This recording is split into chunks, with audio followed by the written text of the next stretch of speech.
Hello and welcome to the Let That Shift Go podcast. I'm Noel. And I'm Lena. And this is where we talk about the good, the bad, and all the shift in between. We'll just talk mad shift. Let's get into it. And on this week's episode, boundaries aren't mean, they're maintenance. Yeah. But first, let's get into these skin deep cards. All right. Well, I'm going to go first. Yeah, you go first. What does a good friendship mean to you? A good friendship. Mm-hmm. Well, I have this thing where I say like a good, something that I think everybody looks for in a relationship is to know that the other person has their back. So like loyalty. I think, like in any like business relationship or personal relationship, you just want to know somebody's going to be there or answer the call or respond. I think that's what I find most valuable in the relationship. So I would say, my closest relationships, I just know they're going to be there. I would say that's how one of the ways I see you show up in friendship, especially. So it's not surprising to me that that's something that you would feel is very valuable, because I would say many of your friends, and myself included, know that that's a quality in you that's most present. I hope so. I think that's kind of like, I've met other people in my life that, I don't know, just made me feel like I was the most important thing in the room when I was around them. And I don't know, like I just felt like I always had their attention and they made me feel heard. So also that. Yeah. So it was one of those things where that's kind of what I kind of, aspire to, I think. Yeah. It's not always there, but that's one of those things like, oh, that's a good friend. Like, I like that, I think you do emulate those things. Yeah. I don't know. For me, it's somebody who I can be completely myself with. I don't have to put on a mask, like literally or figuratively, but that I can just be myself, because anything else just feels like a drain on my energy. So, yeah, I like that question. Okay, what is your question? My question is, in a parallel universe where I say yes to everything, where do you think I'd be now? This question, man, I just started laughing when I read it. Where would you be now? Mm-hmm. You'd be coaching men. Oh, you think so? On a regular basis. Okay. On moving through, a lot of the things that you are moving and have moved through. Yeah, that's how I would see you, is just like, leading men through breath work, women too, but I think that you just have a special knack because you're very, you spend a lot of your time being very hyper masculine. And I think many men have done that. Yeah. To their own detriment at sometimes. And so being able to move into you're like this bridge onto both being healthy masculine and also, embracing your own feminine qualities and being able to have emotional maturity and all of that. And I could see you just doing something like that and being really good at it. You already are really good at it, but I mean on a, even bigger scale. What's funny, see, that was a total positive spin on that. And I thought that was amazing, by the way. And thank you for that, because it makes me feel seen and heard. Because I was thinking, this is ironic because this episode is around boundaries and stuff. And I found myself not saying yes to everything growing, I wasn't able to say no to people, and I always put everybody else in front of me. Yeah. So that's why, when you flipped it and you kind of alchemized it into something more positive, I was like, wow, see, I already had a different mindset of like, man, the irony, like I'd say yes to everything to everybody. And more recently, I've tried to find ways not to say yes, to say no to other people, but to say yes to me. Oh, yes. Yeah, that's a great kind of lead in to this episode. Yeah. Because, I think that so many of us throughout our lives have been valued for, being the yes person, or like being valued for, oh man, she'll do anything for you, or he'll do anything for you. And so you get this certain amount of like prestige or, sort of confidence in yourself that, yeah, I'm able to do that. But at what cost? Yeah. So I think flipping it and saying it's also okay to say yes to yourself is really important. In fact, and I think that's what you were saying. It's the most healthy thing you can do. Yeah. Yeah. I mean, I think where I started was with my own internal, like, down shortcomings, I would say. And then, but where I ended is what you're explaining is to say yes to myself, to do the things that I want to do. Yeah. What I aspire to do. But sometimes that means saying no to other things. Yeah. Yeah. And it doesn't make you bad. Energy. It doesn't make you a bad friend either. No. Boundaries aren't mean. Remember, they're maintenance. Oh yeah.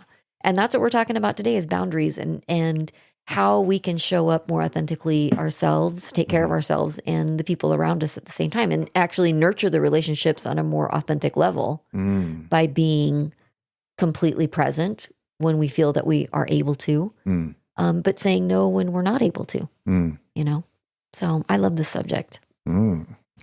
It's also, we're calling out the emotional chaos people keep calling connection. Yeah. Because what is it? Nothing says I love you like slowly burning out and resenting everyone. Oh, man. I love you. Yeah. Yeah. I think today what we're doing is we're going to break that myth that having boundaries makes you cold or it makes you selfish or it makes you unavailable. And instead just reframing it as the, ultimate act of self-respect and relational clarity. Relational clarity. Relational clarity. But there's this thing about, I think that myth of mean that we were talking about it's why we think boundaries equal rejection. And I think that that's something that really we sometimes culturally or generationally we grow up with. I can say especially for women, because women are, we're often praised for being nice, being agreeable. And those are the things that get us to feel that we're included in the group. So those early experiences of, what we can see as punishment when you assert your needs can start to kind of train you into like being a yes person or just constantly, like you said, self-sacrificing at all costs. People will call you selfish for doing the thing they benefited from you not doing. Oh, you don't want to do that anymore? You're selfish. Yeah. It's like, well, actually, it's me being, actually just more aware, cognizant of what my own needs are. So I think it's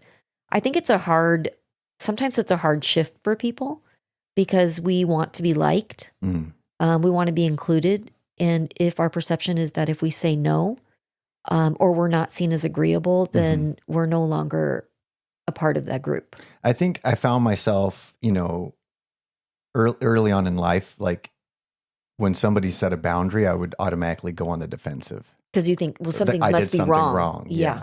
And so now what I've learned to do is just like, this is not about me. This is about them. They're telling me, listen to what they're saying and they're telling me what they need or what they don't want. And it's not about me. And that's the shift that had to happen first. You know what I think the really powerful thing that happens when people do that is one, it can make the other person feel uncomfortable and maybe feel rejected. But also, if you can do it lovingly and just take responsibility for yourself, in the example, if you're saying, that doesn't work for me, or this isn't something that I feel like I can do, or whatever it is, like just being really honest about maybe why you can't, if you're okay giving the explanation. But also what it does for that other person is start to go, oh, you can do that? You can say no and still be loving, or you can still, be there and supportive of your friend, but it doesn't always mean that you're self-sacrificing. So in some ways, it starts to open up permission for the people around you to also do that. Relational clarity. But it invites more relational clarity, because maybe they're also a person that is, prided on being agreeable.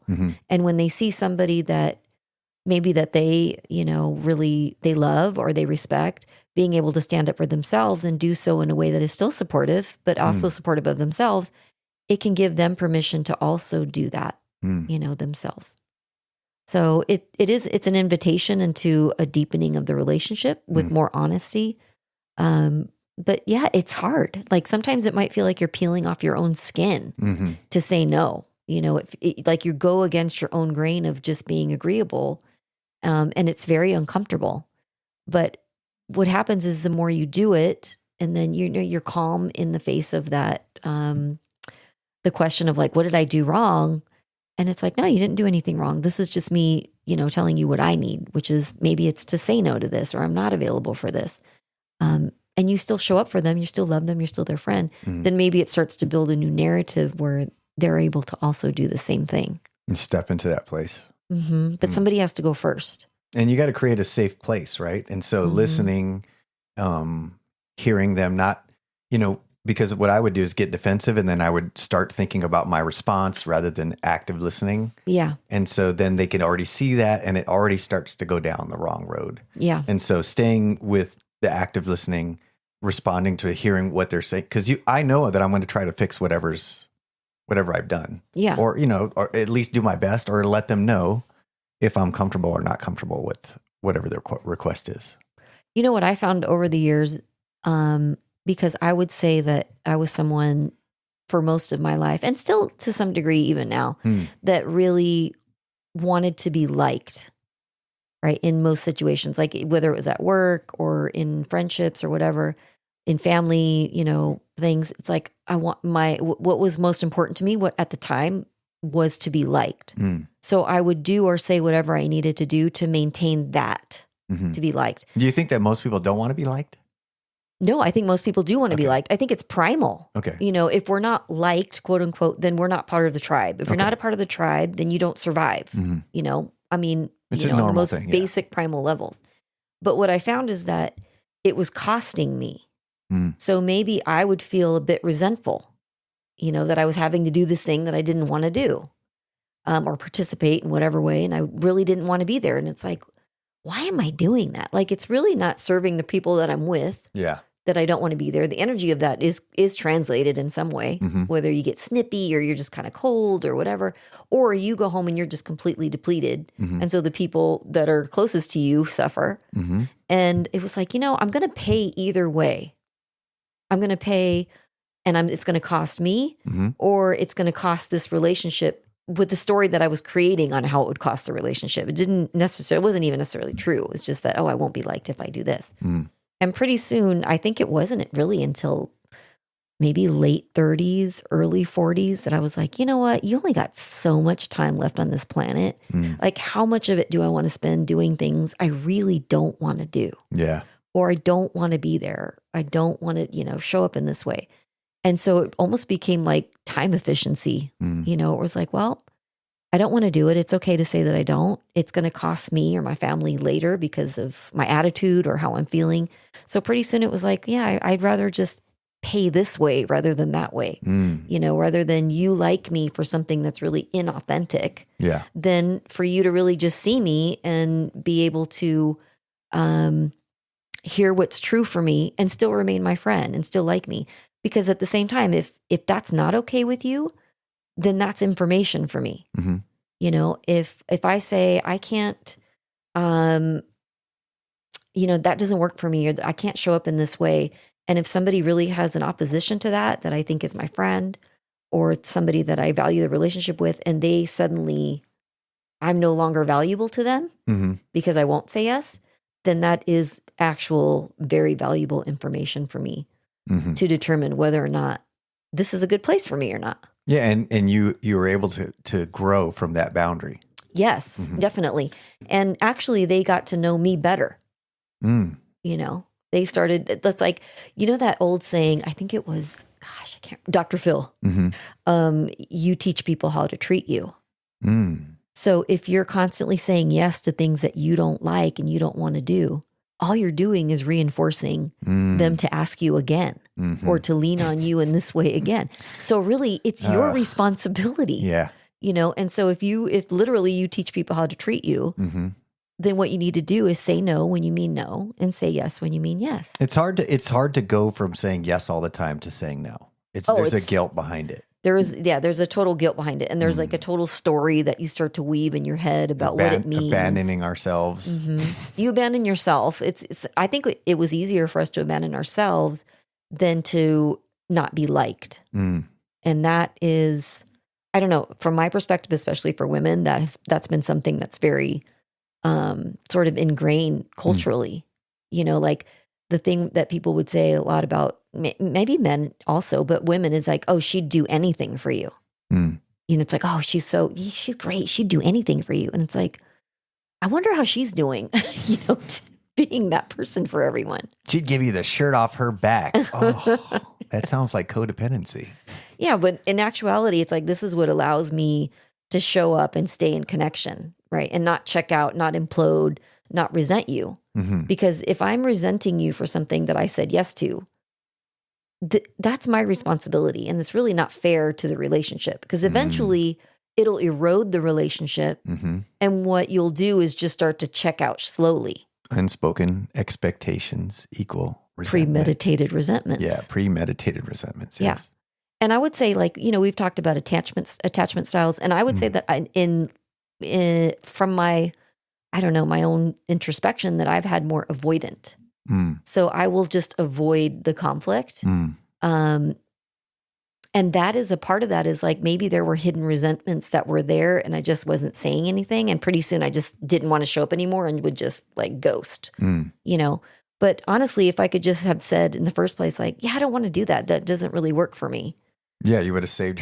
I would have saved myself a lot of heartache and probably the relationship. And maybe I would have given the relationship a chance to be more truthful. Because that's the maintenance required to have clarity in a relationship. Clarity in the relationship, yes.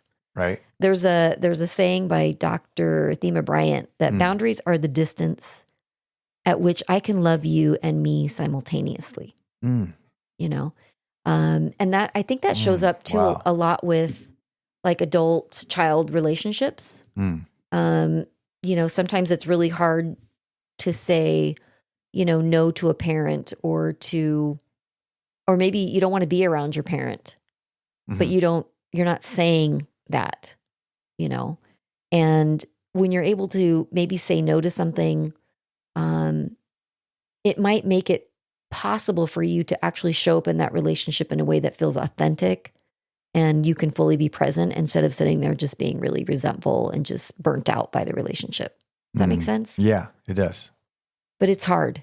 It's hard. It's not an easy thing. I think you can just do it in small steps, and maybe just starting to check into what's really important to you. Where do you feel drained? Where are you actually, what you're doing is leaking energy, and there's less available for authenticity in the relationship, less available for you, all of that. So, but I think it's something people are really starting to connect into is boundary setting.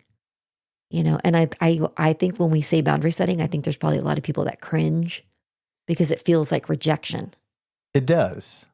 I mean, even from the side of, I feel like I'm rejecting people in some ways, not only from the receiving side, but the side that's, that I'm saying no. Yeah. Yeah. Because if you think about what you said about your, being a friend is somebody who has your back and is super, I tie worth to that. You tie the worth to that. So if somebody was not able to show up for you in a way that you felt was important, would you then automatically see that as a rejection or someone who's not a good friend? So that's a question to ask yourself. And is them not being able to be there because something was going on going to be like, yep, see, you don't care? That may not be true. They might be that they were able to prioritize themselves in that moment because they had something important to take care of. Yeah. Yeah. But we can weave a whole story in our head about what it means to be the one that a boundary was set with, or to be the one that is setting the boundary. So both sides are going to take like a period of, or a moment of like self-awareness. What is this bringing up in me? Does this make me feel, if they said no, is this making me feel rejected? And if you say no, are you afraid you're not going to be liked? Well, you have to give the permission to the other person that they're allowed to say no.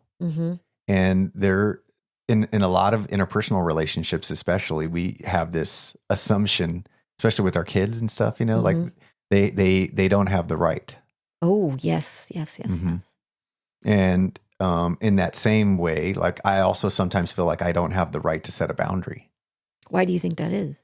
I don't know. it just feels that way. It's just like, it's a subconscious belief sometimes. Like you just subconsciously think, oh, well, I shouldn't, or whatever that is. But, now it's being aware that, yes, I do have the right to set a boundary.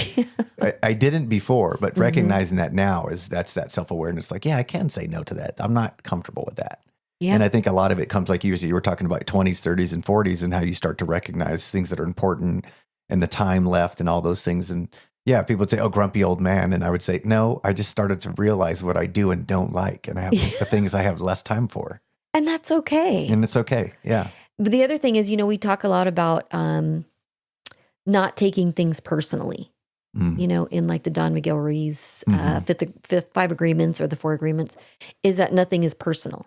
So if somebody says no to you or puts a boundary, why are you taking it personally? And we make it mean something. We're disappointed that we don't get our way is usually what the problem is.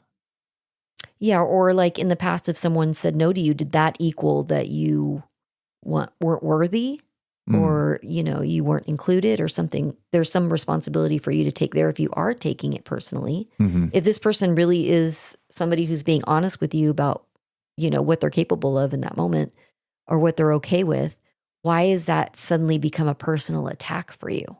I think I didn't start to recognize or respect other people's, perspectives until I started to respect my own time. Because when I started to say no to other people, I started to recognize that I was devaluing myself by just spreading all of that and giving everybody everything because it wasn't quite 100% me because I was not maintaining myself. Yeah. At the end of the day, I think it's prioritizing your own needs, which often feels selfish. Yeah. And even the word selfish is something that is seen as negative. And it's like, well, I think that there's a certain amount of self-care that we are allowed to maintain and protect. Yeah, and that's selfish. It's self-care. Right? It's self-care. Yeah. Got to build that mental wealth. Oh, mental wealth. Yes. That's what I want. I want more of that mental wealth. But the other one is that boundaries are not just rules you set, they're values you protect. Boundaries are not rules you set. They're values you protect. So what do you value? You value your own mental health, mental wealth. Maybe you value the time that you have with your family, or the time that you have just for downtime. I mean, downtime is actually important. And I don't think that's something that we actually were taught. No. I mean, so many of us think that rest is like, I should be doing something for someone else. Then I'm productive, then I'm valuable. And it's what if, just being able to regulate your own nervous system and be able to, pour back into your own cup is actually something that allows you to show up better in relationships. Well, we were taught that sitting still is lazy. Oh yeah. Time to lean is time to clean. Yeah. You're not like, meditate. What? You're not even allowed to sit. Meditate? You're just going to sit? I was taught sitting still and facing the corner is a punishment. Now it's like the ultimate self-care. Yeah, that's what I said. When I was a kid, being grounded was like a punishment. And as an adult, being grounded is a gift. It's the ultimate gift. Yeah, but when we were taught that self-abandonment often feels like love, loyalty, or just being easygoing. Oh, just being easygoing. They're so easygoing. And you're valued for that. But then there is a level of self-abandonment that often comes with being quote unquote easygoing.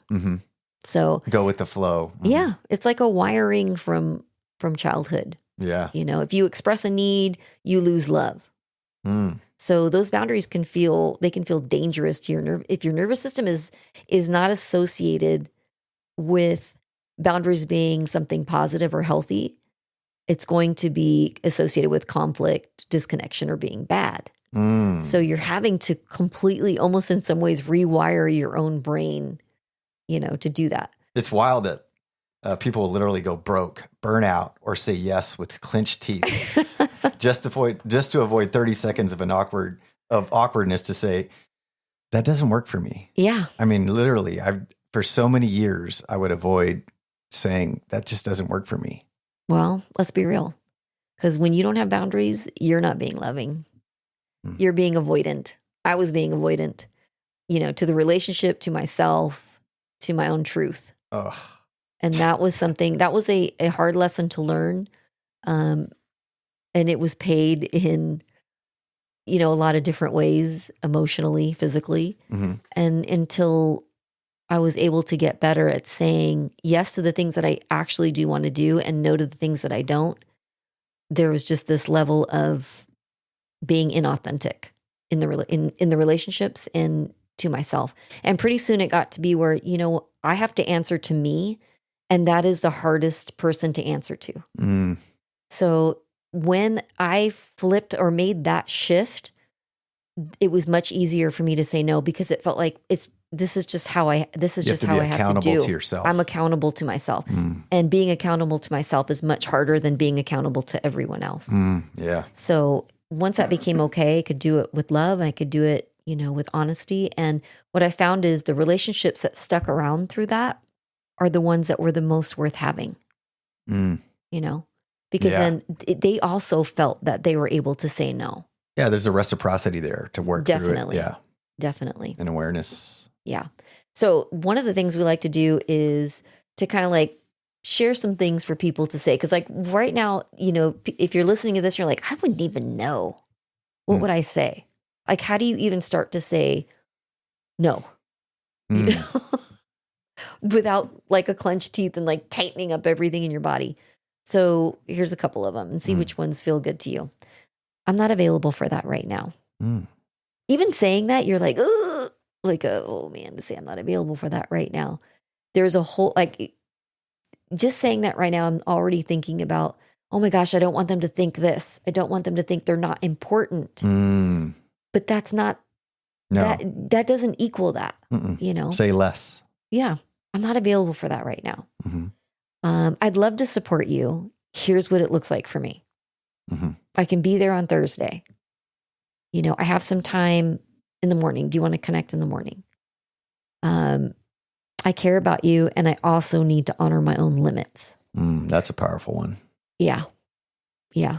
I think it still feels uncomfortable, but at least if we have some go-tos to depend on at first, when you're like, it's like training wheels, to be able to have some things in your pocket to like, I'm going to try this. And, to be loving and just being able to be transparent and honest.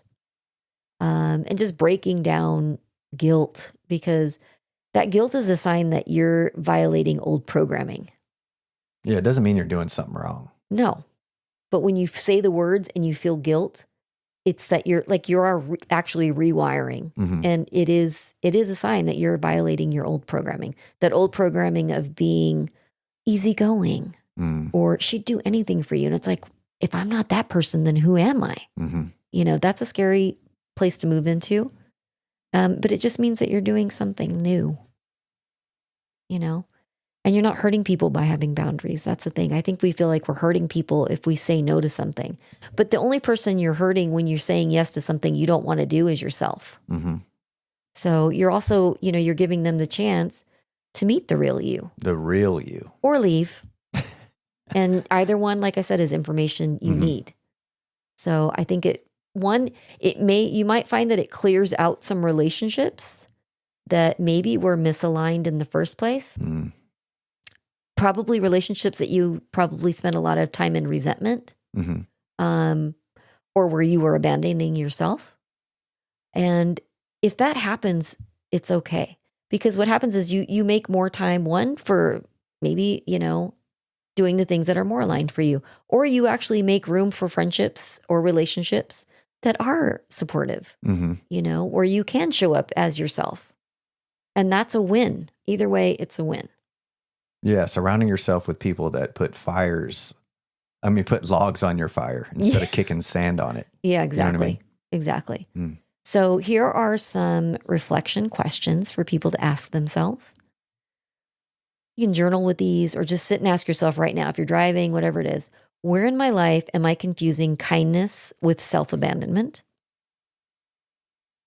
What boundary am I afraid to set? And what do I fear will happen if I do? Who would still love and respect me, even if I said no? And what's one small, doable boundary I can set this week, and how would it support me? So just some questions to ask ourselves introspectively. And I'll bet even as those come up, you're already swirling with like a few answers. Yeah, I'm sure a little soul tickle. So little soul tickle. Yeah. Shout out to Daphne. Those little soul tickles are inklings on, maybe where there is a shift that you can make. So how do you feel about doing a breathwork practice? Yeah, let's do some 10, 20, 30. Yeah, let's call this one returning to my inner authority. Let's find a quiet space or sit or lie down. If you're driving, of course, let's pause. Yeah, Dana, if you're driving. If you save this for a time when you have a quiet moment. Yeah, just come back to this place in the podcast. So just find yourself in a quiet, seated position, maybe eyes closed, feeling the ground beneath you. Softening your jaw, relaxing your shoulders. And just connecting with your breath. We're going to do a little breath awareness, just not changing how we breathe, but just noticing how we breathe. Tracking the breaths in and out. And in a moment, we're going to go for 10 breaths in and out of the mouth, deep, full breaths all the way into the belly, the chest, and into the head, relaxing the breath out. All the effort is on the inhale, staying with breath awareness. And after the 10 breaths, we're going to hold at neutral with the breath out for 10 seconds. And I'll lead you through 20 breaths. We'll hold for 20 and 30 and so on. I'll lead you through it all. Okay. Noticing how you're breathing. And let's get ready to take your breaths. In and out of the mouth. Let's give it full deep breaths in and out of the mouth. Inhale through the mouth, exhale through the mouth.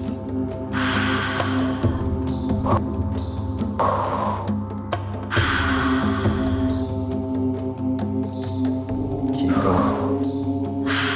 As you breathe, begin to ask, where in my life am I overdoing my truth?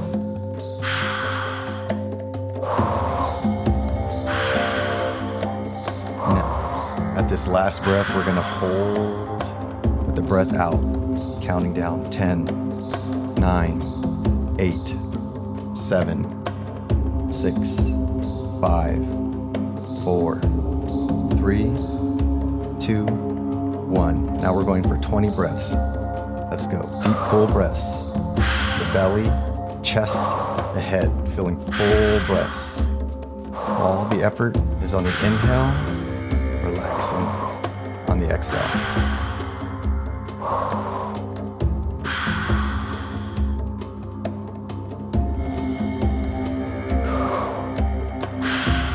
Let the breath become stronger now. In through the mouth, out through the mouth, a little faster. With every breath, clear the tension of people pleasing. Clear the pressure to be easy, agreeable, and accommodating. Keep going. Let your exhale be a release of your old roles. The good girl, the reliable one, the peacekeeper. Almost there. Keep going.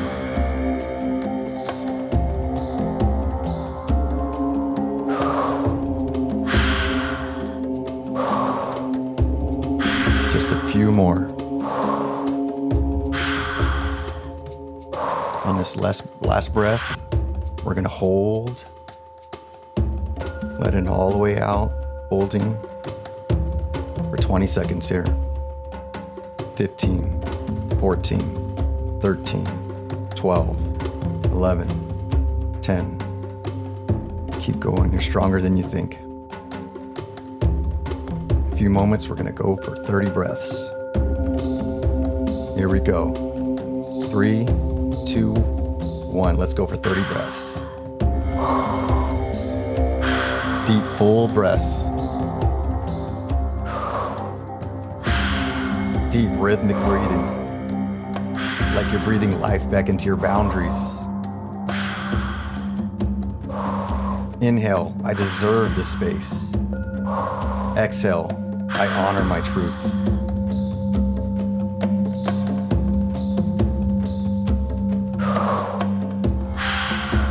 Keep going. Inhale. My no is sacred. Exhale. My yes is honest. We're almost there. Deep, full breaths. Belly, chest, head. Let the breath carry you back home to your own authority. Almost there. On this last breath, we're going to hold at the bottom at neutral.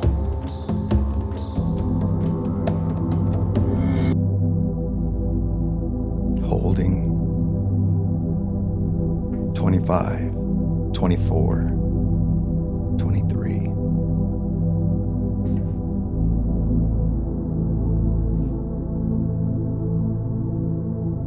Hold and feel the quiet strength inside you. The self that doesn't need to explain or apologize. Feel the energy of self-respect settling in.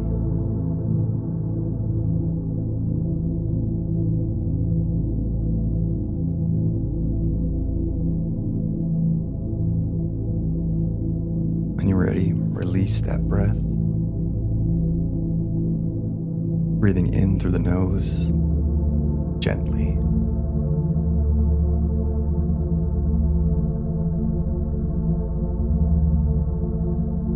And place your hands over your heart or your belly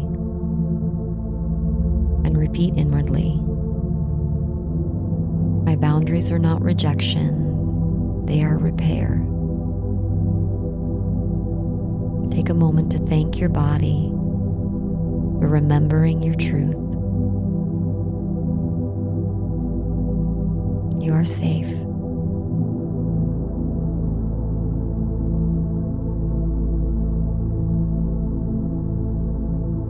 And just start to feel the ground beneath you. Feel the energy running through your body. Feeling your heart beat in your chest. Feel your connection to your heart. Just let it all go. Feel yourself in the space. Start to move your hands, your feet, bringing movement back into the body.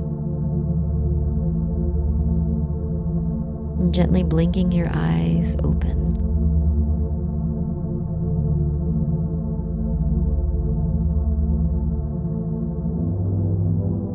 And just know you're not too much. You're not selfish. You're just remembering that you matter too. If you're afraid that setting boundaries makes you the villain, just remember, your nervous system is tired of playing the hero in other people's stories.